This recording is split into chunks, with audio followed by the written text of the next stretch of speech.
Welcome to the next edition of the Snapchat. As always, I'm joined today by candy hater Cozy Snap. Cozy, how is it possible that you don't know what Cadbury is? Now, this has been brought up on the Snapchat multiple times now in the comments section where people are like, Alex, how is it possible that Cadbury is not like in Cozy's mindset at all? Like, have you really not heard of Cadbury? I mean, I know it's not like Hershey's to me, but I knew Cadbury. You know, I was so taken back, and I think you've even admitted you kept calling toffee taffy, and that's what really shook me because I was trying to think of chocolate with taffy in it, and then from there, I just went like downhill. And you could have said like, do you know what Marvel is? I was like, never heard of it. Let's keep going. You know, I was so shook by that.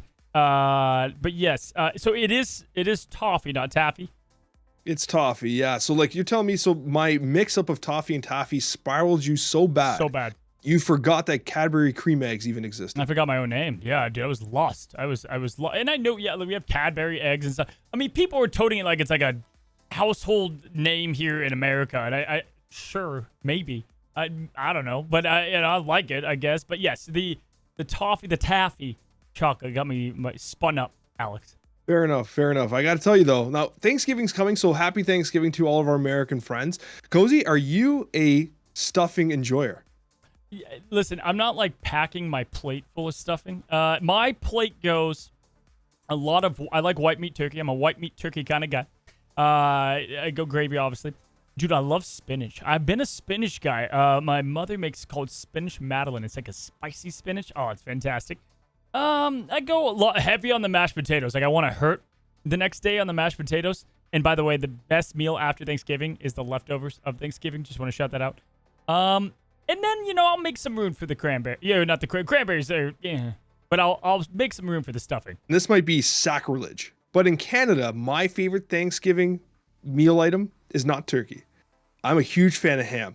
I don't know if a lot of people out there will eat ham for Thanksgiving, but to me, sliced ham, and I like overcooking it, so it's basically just bacon.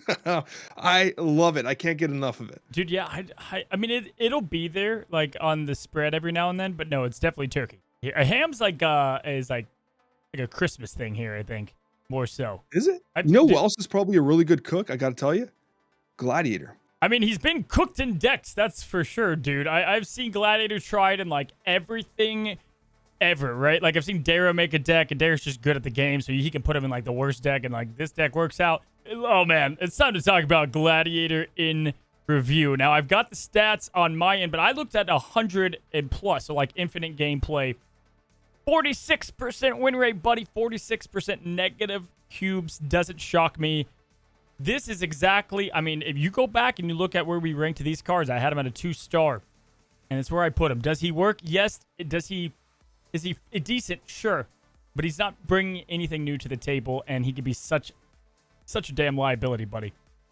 He can be. And like, listen, I played a ton of Gladiator. This was a card I was really excited about. I was really excited when he was a 3-8.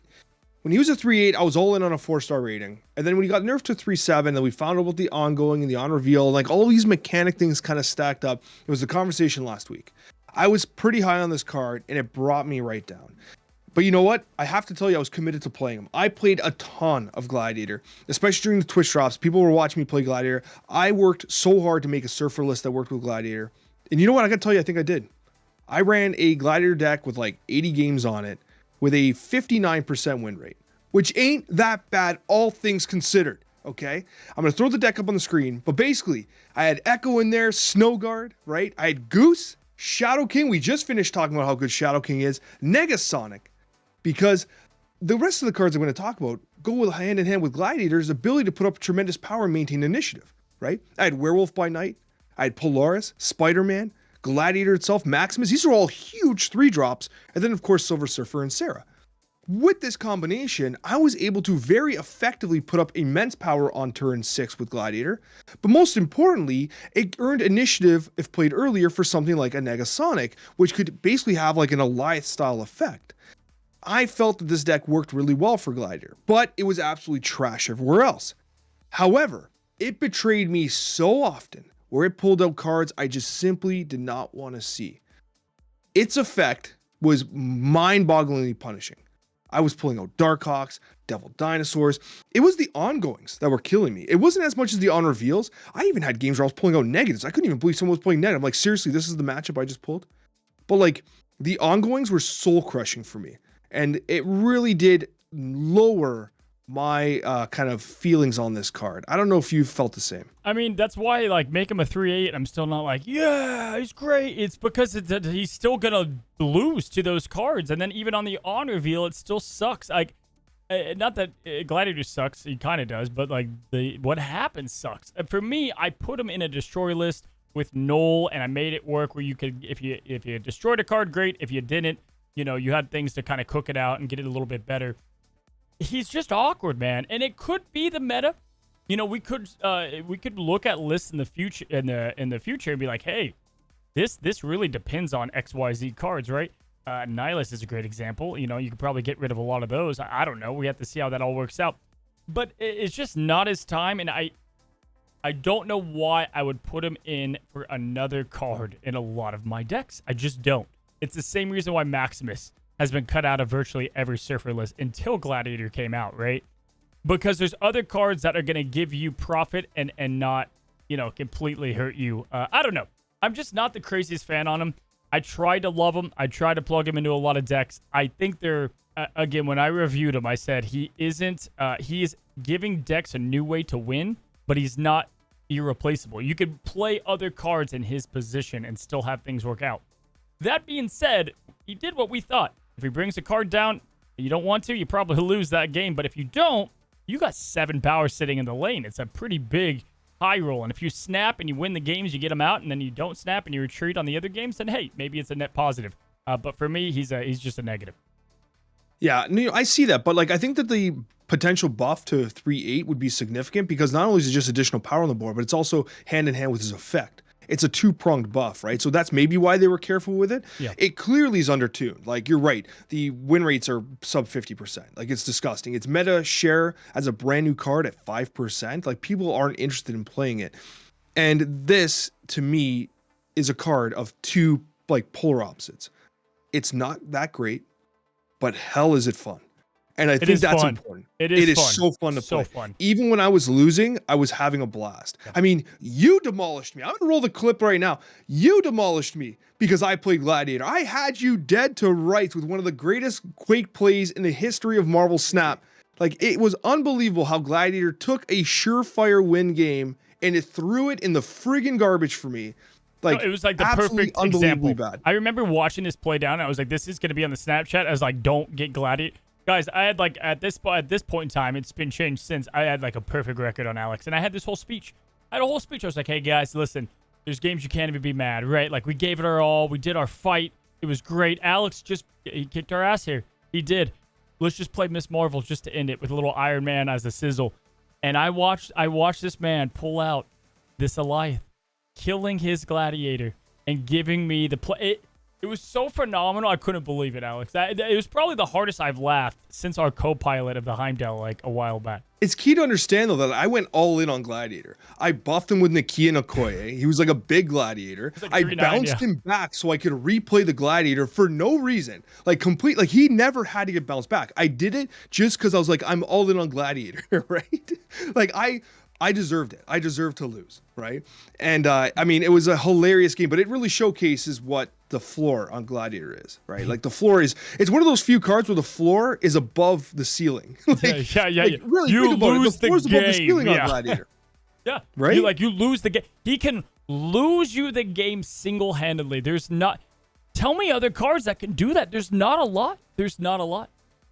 No, single-handedly just ruin your game. Yeah, that's exactly what Gladiator does. It can do it on turn 3, it can ruin your game. It can do it on turn 4, 5. And guess what? It can ruin your damn game on turn 6. And that's exactly what happened there. So ultimately, I think Gladiator needs some love. It's a ton of fun. I love the flavor of the card. I love how it swears, right? When it can't destroy the card. Yeah. But like, it just It isn't there yet. So if you don't have Gladiator, and here's the tricky thing with the spotlight caches, right? Like if they buff him in an OTA 2-3 weeks from now and it's not in the spotlight caches, then it's like, damn it, I should have got him when I had the chance, right? So like it's so tricky. But like right now, yeah, he's definitely a pass. But if you like having fun, he is fun. But I will say that in my Surfer deck, he did feel pretty solid. 46% is pretty bad. He has a lot of making up to do, that's for sure. But with that, man, let's talk about the state of the meta. You know, I don't feel like it's in the worst place that it's ever been in Snap. It's definitely in there's about 10 or so decks, which is a lot. That's a lot of decks, you know, to be fair.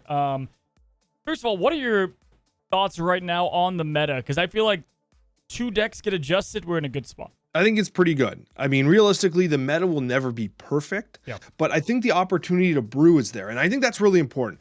The actual meta decks, like what you see on like reports that Cozy and I do and stuff like that, there's a variety of different archetypes. There's different ways to approach the game. They're all relatively competitive.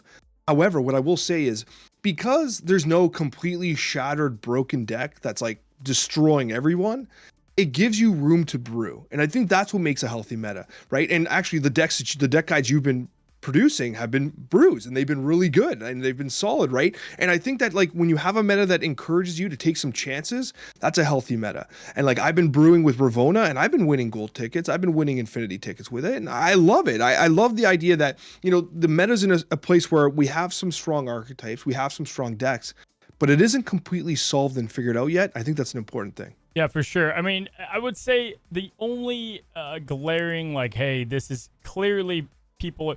I would say, obviously, Alioth is up there, and a lot of these decks are based off of locking a lane, playing Alioth, storming a lane, playing Alioth, winning a lane, playing Alioth. Like that's the whole goal for a lot of them.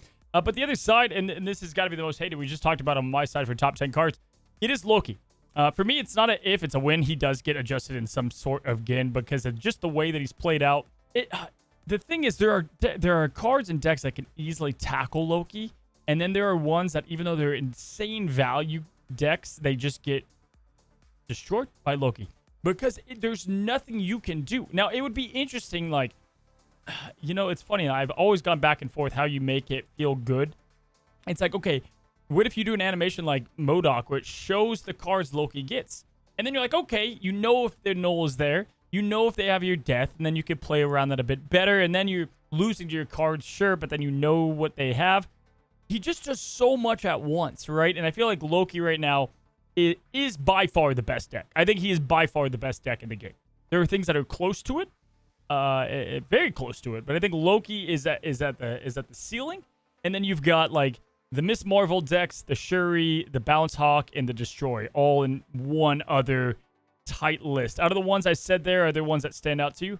Yeah, well, first of all, about Loki, I have a question. So I've thought about this too. We're getting a lot of cards. Even a Nihilist does this. It's kind of 2 effects in one. It seems like they're 2 cards in one.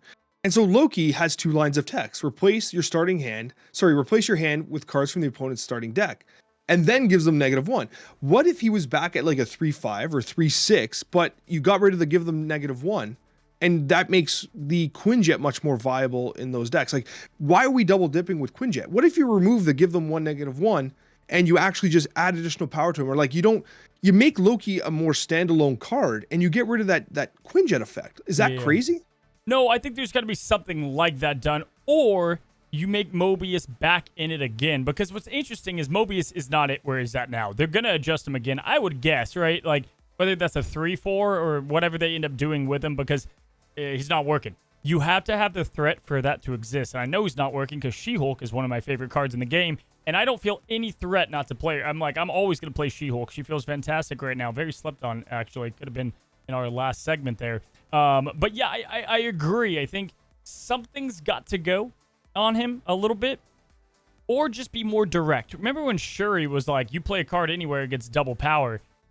To think if we still had that effect, that's silly. It's silly. It's a stupid effect if you think about it. Now it makes a lot of sense. You got to play on the Shuri lane. There's got to be something dialed in there, in my opinion. We are close to a great meta, but I do feel like Loki.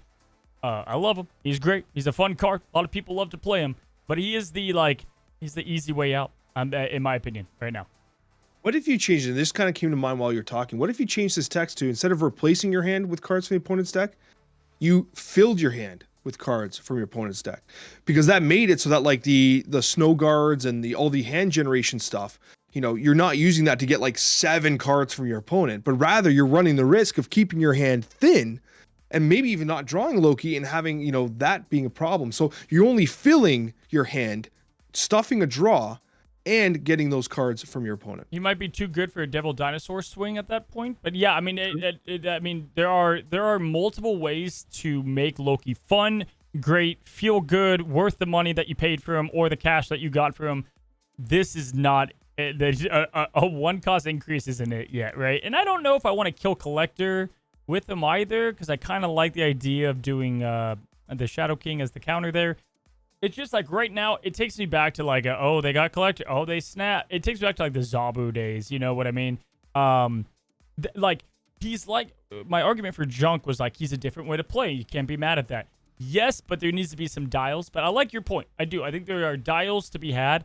And in Loki's case, we've got a lot of dials to work with, right? We just have to find the correct ones. Yeah, and this isn't a full Loki discussion. We have other stuff we want to talk about too, but it is worth noting he is at the top of the meta right now, and I actually feel like he's less impactful than he used to be. He was way more broken in the initial season pass launch. Like, he's come down a little bit at least, which is nice. A little bit of a kind of pushback with the nerfs that he's received. So that's good. At least he's closer than further away to being much more balanced. We can't not bring up She-Not. You actually did bring up She-Hulk, which was a great call out. She-Not is reemerging out there. The evolutionary base deck is kind of the leading one here, currently running a 58% win rate in Infinite, a very strong list. And again, that's because of Mobius on Mobius falling out of the meta completely, and that allows She-Hulk a lot of room to play. I've actually been experimenting with a Moon Girl variant of the She-Not style decks. It's a little greedier, but hell, does it punish people when you catch them with that double She-Hulk? I know you're a fan of that, right? I was like, Alex, Coccia, you know Moon Girl's my play. Yeah, dude, I'm big on that. I think Moon Girl is one of the cards that's just not played. I think Jeff is the only guy that I know with me who are like, we're known for our double up, and like that. There are cards that are becoming exponentially better.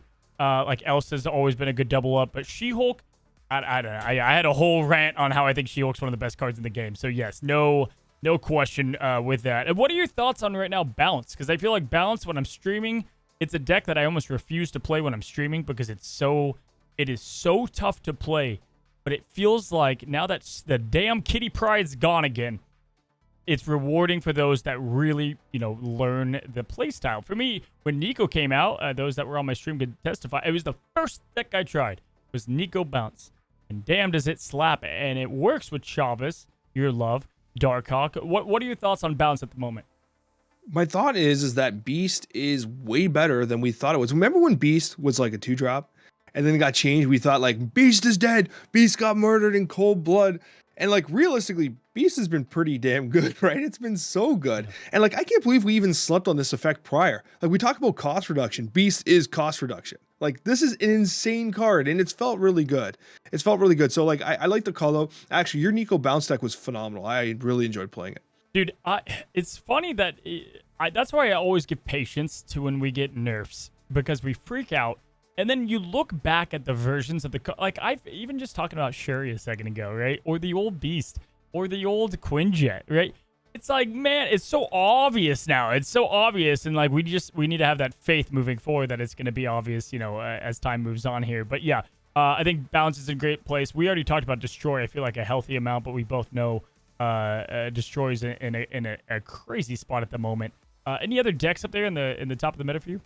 I can't believe you're not talking about Rocks and Hawks right now. Like, am I the only one thinking about Rocks? I know you're thinking about Rocks and Hawks because you just released a guide about Rocks and Hawks. I mean, Rocks and Hawks and various different versions of Rocks and Hawks are definitely on the menu right now. Darkhawk, one might say, is the second best card in Marvel Snap.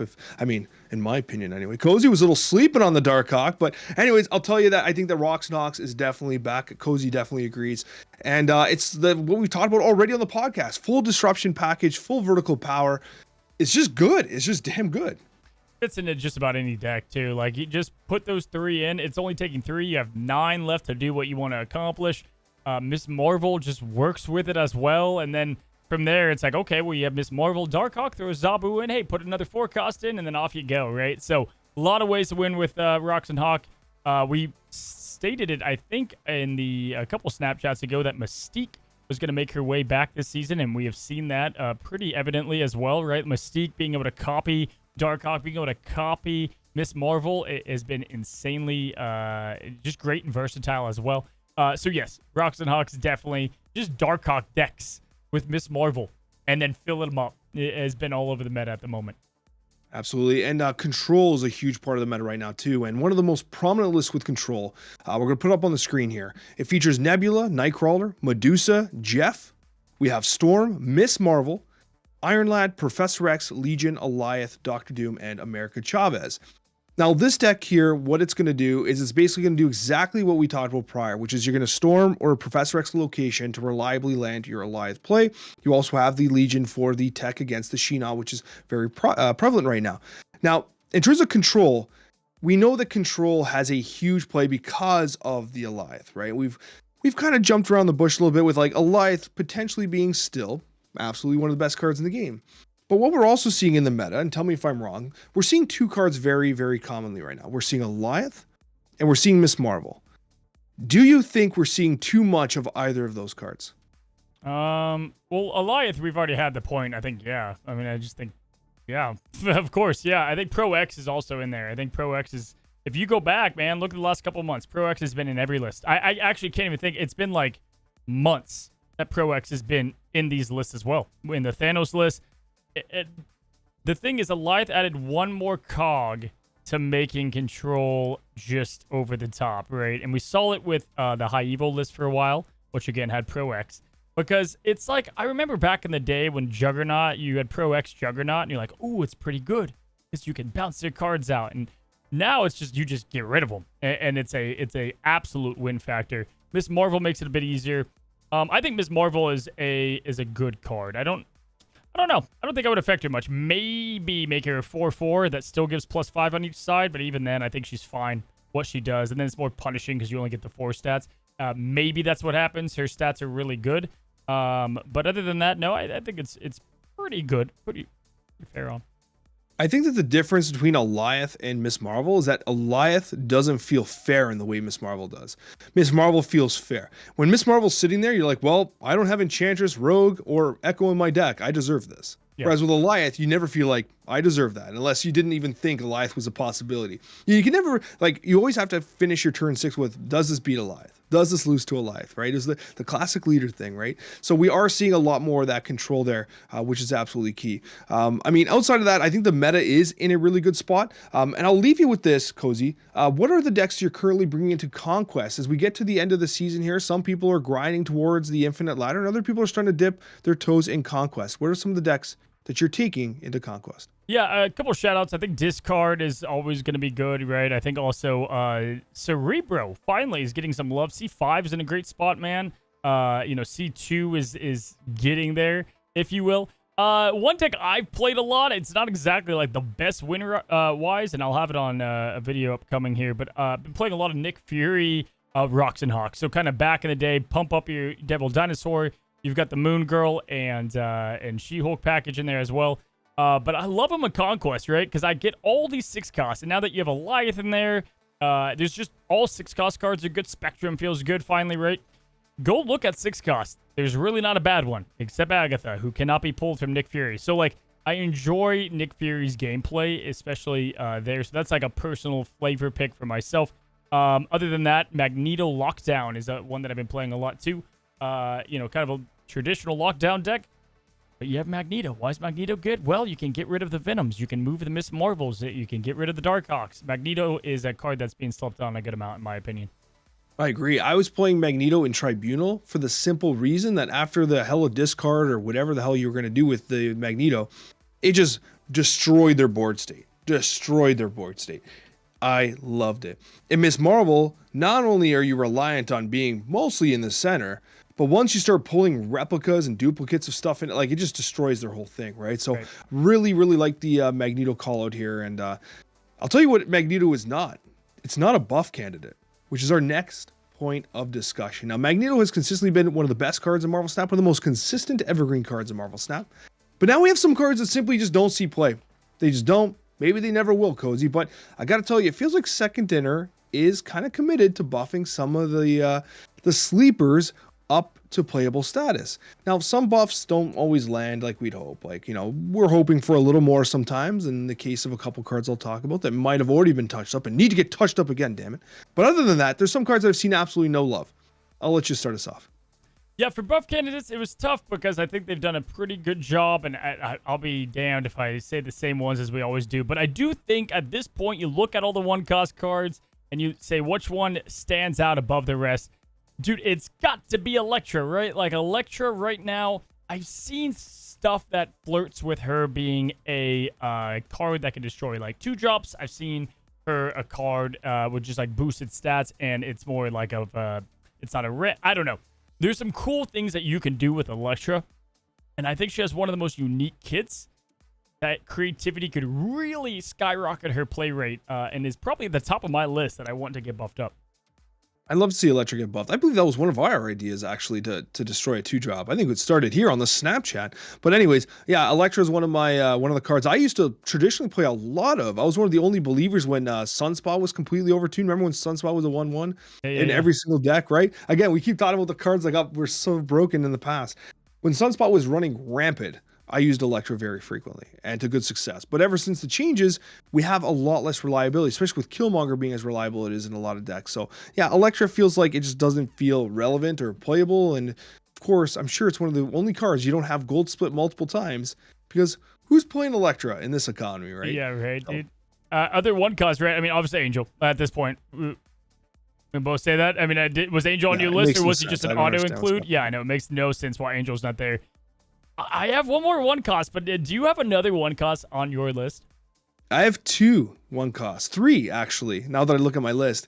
This is going to be a super hot take, but I almost feel like the Kitty Pride nerf needs to be reverted. Oh, dude, I've had enough of Kitty. Come on, man. I've had enough of it. Listen, they nerfed the entire thing. They nerfed Angela. They nerfed Elsa. They nerfed Kitty. This card is a shell of its former self. It's being cut from almost everything. When was the last time you saw Kitty Pride? If they were to buff Kitty before Angel or the ones we talk about, I'll lose my mind. The last time I saw her was for 7 months straight. Like, I have had enough of her. I get it that maybe she's like a little bit undertuned, but like what? She's a 1-0. She gets 1 every time she goes back, and you can play her with Elsa, so she can dependently be above a 1/5. Good. Sounds great to me. And she could boost up. I think what it hurt is the Angela change. I think the Angela change obviously is the one that really hurt her play style of deck. But dude, the way that she dodges priority is what is the secret behind her kit. It's not the power. It's like, that's such a huge thing behind it. I mean, hey, I could easily be like, the viewers and the listeners could easily be on your side here. I've had my Kitty Pride fill. I totally get it. Maybe her time is right to just sit and languish for a while, but she's not a 1/5. She's a 5/5. Every time you play her, you're committing energy to her, right? So like, she's not giving a return right now. And you're right. It's the Angela, it's the Elsa, it's everything around the edges that kind of hurt her. But okay, I wanted to throw that as a spicy conversation point. The other one that we need to talk about is Uatu. We can't be done yet. No, I'm not accepting this. I tried for hours to make Uatu work. He's still filth. I don't care. Please show us all the locations. If he destroys the meta because he's showing all the locations, take him back and blame me. Literally put it in the developer notes. Alex Coccia is an idiot. He made us do this. He was wrong. Like, I'll own that. Why is Uatu so friggin' bad? He's completely unplayable. Is it because he would disproportionately impact the early kind of pools? And it'd make like locations not feel as relevant? Then move into pool 3. Seriously, move into pool 3 and get him out of the beginners stuff then. But also, like, and I mean this like respectfully, like, who gives a damn? I don't think it plays that big of an impact of players learning stuff early on. I really don't. I didn't. Like, I wasn't like, oh wow, Uatu's like really helping me out here. Like, I don't know. And I also think it's important to look. I'm not saying there aren't new players. There's a lot of new players in the game, but there are more players that have been in the game. And so, like, I personally would cater to that. That's my thought on it. I know Glenn definitely has different thoughts, but yeah, the Uatu being able to see all but not see all just seems silly. It just seems like we're gatekeeping a card that doesn't need to be gatekept there, you know? I agree. And there's another card and one last 1-drop that I can't believe you're not talking about this. I have one. I've been waiting. Yeah, Come on. Are we going to have the conversation about M'Baku yet? Hey, sir, I said I have one waiting. That's who I had. M'Baku, a card I never play. Never play him. ever play him. He's just fun. I think he's such a fun flavor pick that all you need to do is give him +2 if he lands on the board. Like if he's able to do his effect. I agree. Let him buff when he lands. That makes perfect sense. Because like in theory, he would ruin like you would play him in C4 or whatever the buff he gets, right? But then like he'd be detrimental in your hand, or just make him like Chavez, sit him on the bottom. Like, is it really that bad that M'Baku jumps from the deck at the end of the game? Like, can we not make M'Baku playable, please? Like, it's just fun. Why can't we make M'Baku fun? I agree. I don't know if they're trying to stay away from like, well, we don't want players to lose when they think they won. I'm like, who cares? If someone risked playing M'Baku and managed to keep it in their hand with all the limbos out now and stuff, you know what I mean? Like, let it be. Let it happen. And there's no way to force him back into your deck outside of Lockjaw anymore, right? So he's kind of, and that's kind of out of the meta too. I love that you had M'Baku on the list as well. I think this is the first time I've ever talked about him. Moving to the 3 drops, I got to tell you, I tried my best to make Moon Knight work. I tried so hard. Strong Guy discard Surfer. It was stupid. And Moon Knight felt horrible even there. It felt unplayable. It felt like a card, like it wasn't worth the risk. The disruption felt okay, but you often felt like you were destroying yourself. And in discard, it feels pretty awful for the same reasons why like Swordmaster can feel awful. Because like there's so many reliable discard effects. There's no point in running the risk of a 3/3 discarding your Dracula. It needs to be more power. You need to balance the negative effect of it could destroy you with I understand like it's disruptive, but 3/3 just isn't it. It stinks. Either that or keep his power low and get rid of the leftmost card, because then that means it's a card you've been hanging on to and you may want to play it later, right? And it probably is an Apocalypse or something like that. But then man, it's dicey territory with discard because you can't give too much target. You can't, because then it gets too good, right? Like we know that from Blade. Even just Blade's small change was radical. Yeah, I think he could get a little more power. Either that or give him what I said with lower power or the same power. He's definitely a card that could use some love. I haven't even thought about him much, so that's why I would agree there.